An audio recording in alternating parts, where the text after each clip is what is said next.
Imagine, have you ever felt that sensation, that chill running down your spine, like someone is watching you, even when you're alone? That's exactly how it started that night. I was driving through the app, just like any other day. The streets were quiet, almost deserted, and everything seemed normal. I parked near a hospital, waited for another run, and ended up taking a short break. The tiredness of the whole day's work hit me hard, and before I knew it, I fell asleep in the car, with my head resting on the steering wheel. So far, so little. It was just another quick break. But suddenly I felt the atmosphere change. It was like the air became heavier, denser. When I opened my eyes, the car seemed colder, darker, even with the streetlights shining outside. That's when I heard a soft noise, something that could just be the creaking of the seat upholstery. But when I looked in the rearview mirror, there it was. A man, sitting in the back seat, silent, staring at me. He was tall, thin, with a worn coat and an expressionless look.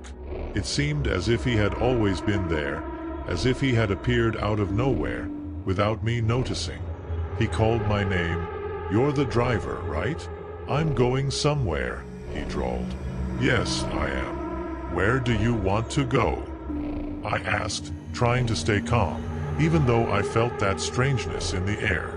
"Don't worry, I'll show you the way." The way he spoke left me with a lump in my throat. There was something about him, something that wasn't normal. "My name is Donovan," he continued, without me asking. "I just got back from somewhere. I was in the hospital, but it doesn't matter." He spoke as if life had no meaning for him anymore, as if every word was filled with exhaustion and pain. And with every passing second, the silence between the two of us seemed more suffocating. I decided to start the engine and start driving.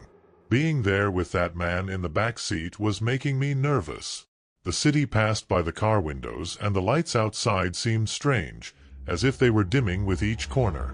I tried to start a conversation, maybe to ease the tension. "So, Donovan, are you going home?" "Home," he repeated, almost laughing darkly. "I don't have a home." I felt a chill run through my body. Then he started talking about how he had just gotten out of the hospital.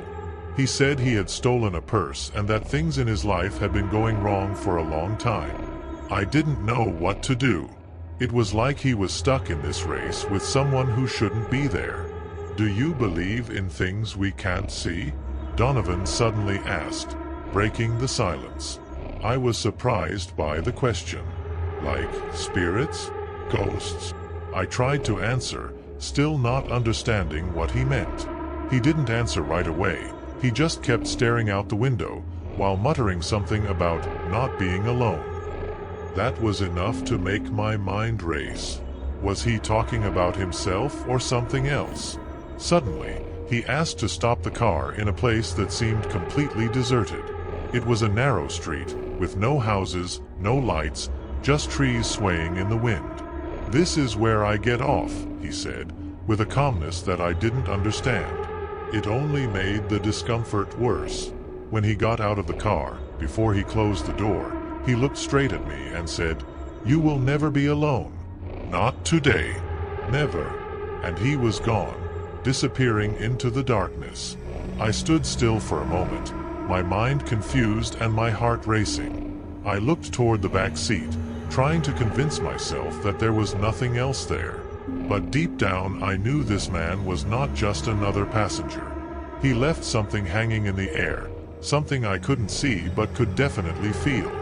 I could never go near that hospital again without remembering Donovan and that vacant stare. And to this day, every now and then, when I drive alone at night, I feel that same chill, as if someone were sitting in the back seat, silently watching me. I hope you liked the story, because the second story is even more chilling. Just don't forget to see if you're already subscribed to the channel so you don't miss any terrifying stories. It was a quiet autumn afternoon when it all started. My friend Carlos and I were returning from a trail we had taken up the mountain. The sky was orange, with the late afternoon sun illuminating the fallen leaves on the ground. We talked about normal things, movies, video games, things in life. But suddenly the tone of our conversation changed. Carlos remained silent, his gaze lost in the horizon, as if he were seeing something I couldn't see. "Is everything okay, man?" I asked, trying to break the awkward silence. He didn't answer right away. He kept staring at the side of the road, eyes wide, as if he were seeing something terrifying. I followed his gaze, but there was nothing there. Just trees, a deserted field, and the sound of the wind rustling the leaves. But the way he looked at me gave me the creeps. "Carlos," I insisted, now starting to feel my heart racing. That was when he looked at me, and the look in his eyes, man, it was like he wasn't the Carlos I knew anymore. There was something dark there. His eyes were sunken and his expression hard, cold. Without saying a word, he slowly turned his body, as if he was being pulled by some kind of invisible force, and began walking towards the field. I stood there paralyzed for a few seconds, trying to process what was happening. When I finally regained control of my body, I ran after him. "Carlos, dude, wait a minute. What are you doing?" He didn't stop. He just kept walking, with heavy, slow steps, as if he was hypnotized. The field was beginning to darken, and the wind seemed to whisper things I couldn't understand. I sensed something wrong in the air, as if we were being watched, but there was nothing visible around us. After a few minutes, he stopped. He was there, standing in the middle of a circle of ancient stones that I had never noticed before. They looked very old, covered in moss, with symbols I couldn't recognize. He was still for what seemed like hours, and I didn't know what to do. With every second, the air seemed thicker, more charged, as if something was about to happen. Suddenly, Carlos turned around, and this time his eyes were empty, lifeless. He looked straight at me, but it was as if he didn't see me. "They're coming," he whispered, in a voice that didn't sound like his own. A chill ran down my spine. "Who's coming?" I asked, my voice almost breaking. Before I could answer, the wind stopped. Everything became incredibly quiet, as if time had frozen. And that's when I heard it. First, there was a soft rustling through the trees, like light footsteps approaching. Then the sound intensified. Footsteps. Many footsteps. But there was no one there. Just shadows moving through the trees, dark figures dancing in the gloom, heading toward us. My heart began to beat so loudly that I could hear it in my ears. I grabbed Carlos by the arm, trying to pull him away, but he was motionless, his feet rooted to the ground. "Carlos, we have to get out of here now." He looked at me again, and this time his eyes seemed full of fear. "It's too late." The shadows started to get closer, faster now. I could hear a sort of whispering, as if they were communicating with each other. It was a low, almost inaudible sound, but at the same time it seemed to fill the air around us. And then, in the shadows, I saw something. Something I will never forget. A tall, thin figure with disproportionately long arms, standing out from the shadows.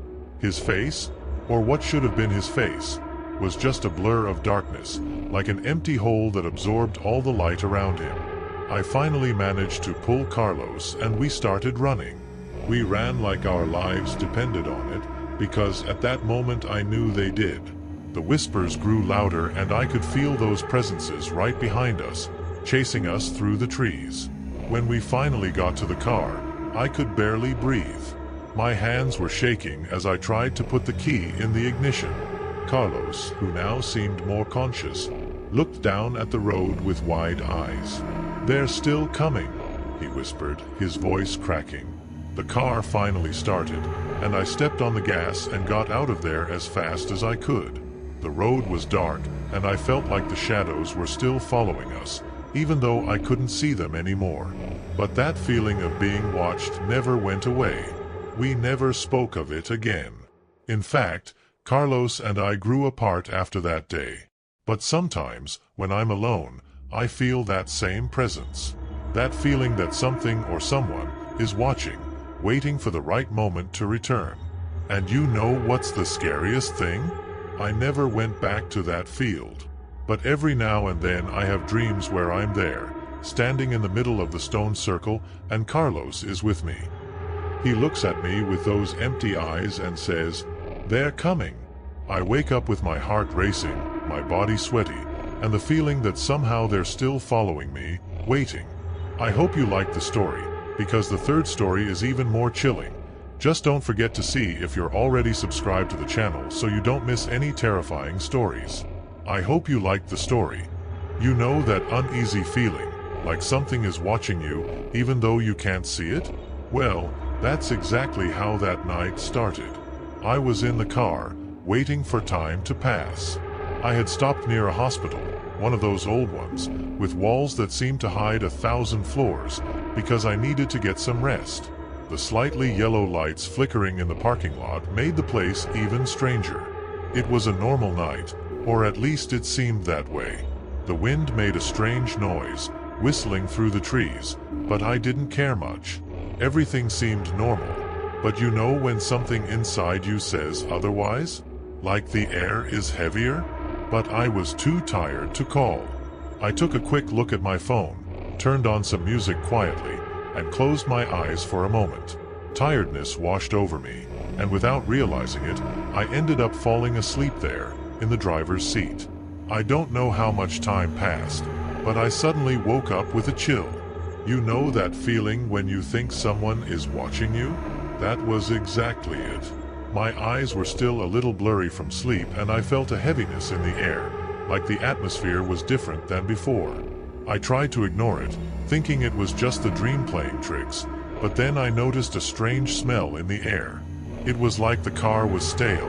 The air was thick, almost oppressive. I instinctively looked in the rearview mirror, and almost jumped out of my seat. There, in the back seat, was a man I had never seen before. He was sitting there, completely still, hands in his lap, staring at me in a way that gave me goosebumps. My heart raced, and for a moment I didn't know what to do. It was like he had appeared out of nowhere. "Are you okay?" he asked, but his voice, there was something off about it. It was low, almost a whisper, like he was speaking only to me, but at the same time, it seemed to echo inside my head. He looked at me with blank, fixed eyes, as if he knew something I didn't. I couldn't answer right away. My body was frozen, as if part of me wanted to run away, but the other part, well, I was paralyzed by fear. When I finally managed to open my mouth, I could only ask, "Who are you?" He smiled, but it wasn't a friendly smile.